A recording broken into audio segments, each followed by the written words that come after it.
محمد آواز کو لیے لا إله إلا هو الرحمن الرحيم الملك القدوس السلام المؤمن المهيمن العزيز الجبار المتكبر الخالق البارئ المصور الغفار القهار الوهاب الرزاق الفتاح العليم القابض الباسط الخافض الرافع المعز المذل السميع البصير الحكام العدل اللطيف الخبير الغفور الشكور العلي الكبير المقيت الحسيب الجليل الكريم الرقيب الواجد الماجد الواحد الصمد القادر المقتدر المقدم المؤخر الأول الآخر الظاهر الباطن البر التواب المنتقم العفو الرؤوف مالك الملك مالك الملك ذو الجلال والإكرام ثنا خان رسول مقبول بلبل روزہ رسول مداح صحابہ و آل بطول گلزار عطار کے مشک بار پھول مبلغ دعوت اسلامی الحاج ابو عبید قاری محمد مشتاق عطاری علیہ رحمت اللہ الباری بن مولانا اخلاق احمد کی ولادت غالباً بروز اتوار 18 رمضان المبارک 1386 بمطابق 1 جنوری 1967 کو بنو سرحد پاکستان میں ہوئی۔ کچھ عرصے بعد سردار آباد فیصلہ آباد پاکستان میں بھی قیام رہا اور بعد میں باب المدینہ کراچی میں مستقل بود و باش اختیار کر لی۔ مدینہ مسجد اورنگی ٹاؤن باب المدینہ میں کئی سال تک امامت فرماتے رہے۔ 1995 سنہ عیسوی 1995 تا وفات جامع مسجد کنز الایمان بابری چوک باب المدینہ کراچی میں امامت و خطابت کے منصب پر فائز رہے۔ قرآن پاک کے 8 پارے حفظ تھے، بہت اچھے قاری تھے، درس نظامی کے 4 درجے پڑھے تھے، مگر دینی معلومات کسی اچھے خاصے عالم سے کم نہ تھی۔ اکاؤنٹ ڈپارٹمنٹ میں سیلز ایڈیٹر کی حیثیت سے سالہ سال گورنمنٹ جاب بھی رہی۔ جامعۃ المدینہ سبز مارکیٹ باب المدینہ کراچی میں انگلش کا درجہ بھی پڑھاتے رہے۔ الحمدللہ عز و جل انہیں 4 مرتبہ حج و زیارت مدینہ منورہ کی سعادتیں نصیب ہوئیں۔ اگرچہ دولت دنیا میری سب چھین لی جائے، اگرچہ دولت دنیا میری سب چھین لی جائے، میرے دل سے نہ ہرگز یا نبی تیری ولا نکلے۔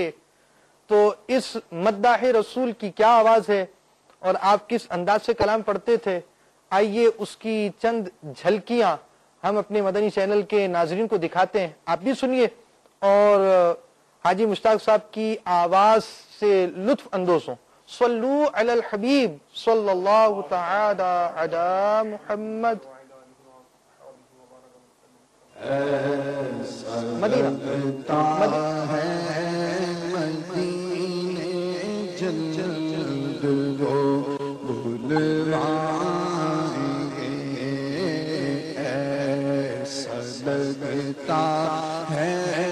مدینے جلد وہ بلوائیں گے، ایسا لگتا ہے مدینے جلد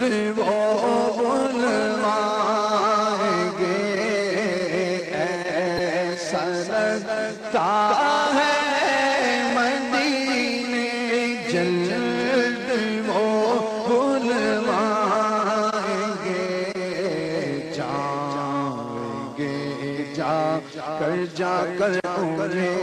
زخم جگر دکھلائیں گے، جائیں گے جا کر انہیں زخم جگر دکھلائیں گے۔ وہ اگر چاہیں گے تو ایسی نظر فرمائیں گے، وہ اگر چاہیں گے تو ایسی نظر فرمائیں گے، وہ اگر چاہیں گے تو ایسی نظر فرمائیں گے، خوب روئیں گے پچھاڑوں پر پچھاڑے کھائیں گے، خوب روئیں گے پچھاڑوں پر پچھاڑے کھائیں گے، وہ بلوائیں گے، وہ بلوائیں گے، وہ بلوائیں گے، خشک اشک عشق سے آنکھیں دل بھی سخت ہے، آقا خشک اشک عشق سے آنکھیں دل بھی سخت ہے، آپ ہی چاہیں گے تو آقا ہمیں تڑپائیں گے، آپ ہی چاہیں گے تو آقا ہمیں تڑپائیں گے، موت اب تو بدے خضرا کے سائے میں ملے، آقا موت اب تو بدے خضرا کے سائے میں ملے، کب تک آقا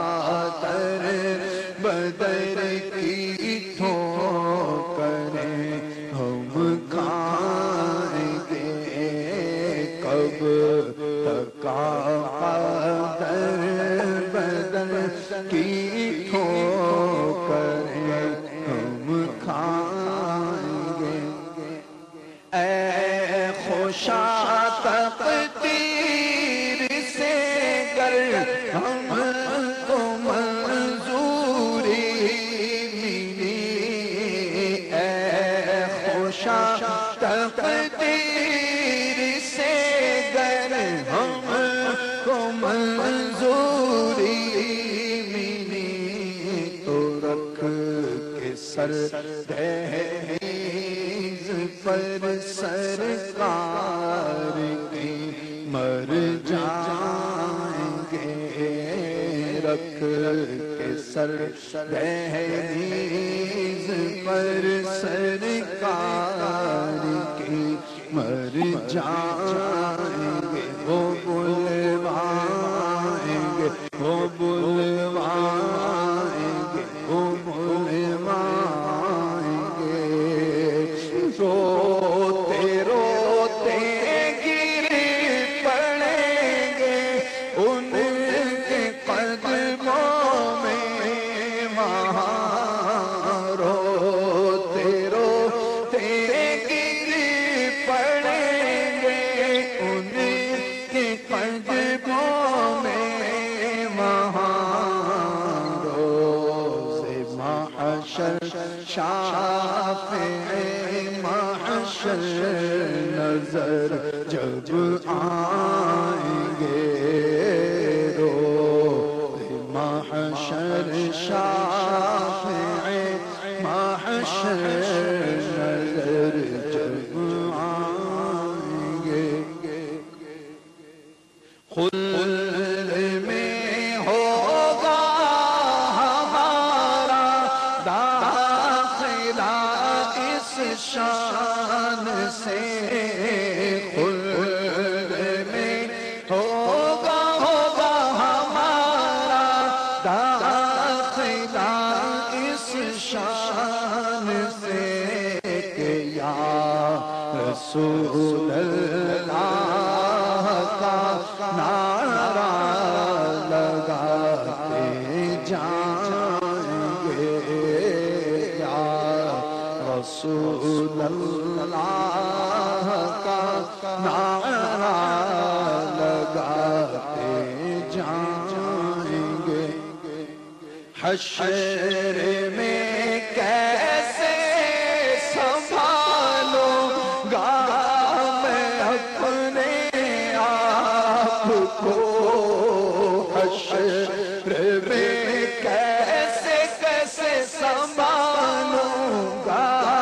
میں اپنے آپ کو، میرے عطار آؤ جب وہاں فرمائیں گے، میرے عطار آؤ جب وہاں فرمائیں گے، ایسا لگتا ہے مدینے جلد وہ بلوائیں گے، جائیں گے جا کر انہیں زخم جگر دکھلائیں گے، وہ بلوائیں گے، وہ بلوائیں گے، وہ بلوائیں گے انشاءاللہ۔ صلو علی الحبیب صلی اللہ تعالی علی محمد۔ اسلامی کے مدنی ماحول میں ان کے تشریف لانے سے قبل بھی حاجی مشتاق علیہ رحمت اللہ رزاق کا الحمدللہ عز و جل مذہبی ذہن تھا، بارش، نوجوان اور خود الحان نعت خوان تھے۔ دعوت اسلامی میں اپنی شمولیت کا واقعہ انہوں نے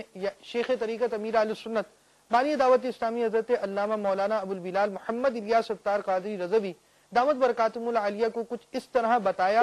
کہ میں جب پہلی بار ہفتہ وار سنتوں بھرے اجتماع میں حاضری کے لیے دعوت اسلامی کے اولین مدنی مرکز جامع مسجد گلزار حبیب آیا، اجتماع کے بعد سب لوگ منتشر ہونے لگے تو میں بھی چل پڑا۔ اتنے میں ایک بارش با امامہ اسلامی بھائی نے خود آگے بڑھ کر مجھ سے مصافحہ کیا۔ ان کے ملنے کا انداز مجھے بہت بھلا لگا، بڑی محبت کے ساتھ انفرادی کوشش کرتے ہوئے انہوں نے شیخ طریقت امیر اہل سنت سے ملاقات کروائی۔ میں بہت متاثر ہوا اور الحمدللہ عز و جل دعوت اسلامی کے مدنی ماحول سے وابستہ ہو گیا۔ تو یہ حاجی صاحب کے گویا ہم نے آمد، دعوت اسلامی کے مدنی ماحول میں آمد کا واقعہ سنا، تو ہو سکتا ہے مدنی چینل کے ناظرین کے ذہن میں ایک سوال ہو کہ آخر مطلب حاجی مشتاق صاحب رحمۃ اللہ تعالی علیہ کے موضوع پر یا ان کے عرس کے سلسلے میں یہ مدنی مکالمہ کرنا اور اس طرح جمع ہونے کی کیا حاجت تھی، اور اس دن کو گویا اس انداز سے ہم کیوں منا رہے کہ حاجی مشتاق صاحب رحمۃ اللہ تعالی علیہ کی سیرت کے واقعات اور آپ کی سیرت سے حاصل ہونے والی باتیں اگر مدنی چینل کے ناظرین تک پہنچائی جائیں تو امید یہ کہ وہ آپ کی شخصیت اور شخصیت کے ذریعے حاصل ہونے والے مدنی پھول کو چننے میں کامیاب ہو سکے۔ اس میں ایک تو یعنی بات یہ ہے کہ حاجی مشتاق اختاری رحمۃ اللہ تعالی علیہ جیسے ہم نے ان کو ان کی زندگی میں پایا تو ہمارا حسن ظن الحمدللہ کہ وہ ایک مخلص عاشق رسول اور ایک نیک شخص تھے،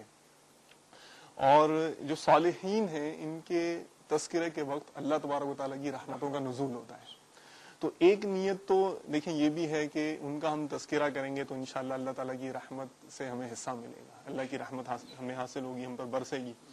اور دوسرا پھر بزرگوں نے فرمایا ہے کہ جو پچھلے ہوتے ہیں ان کے واقعات آنے والے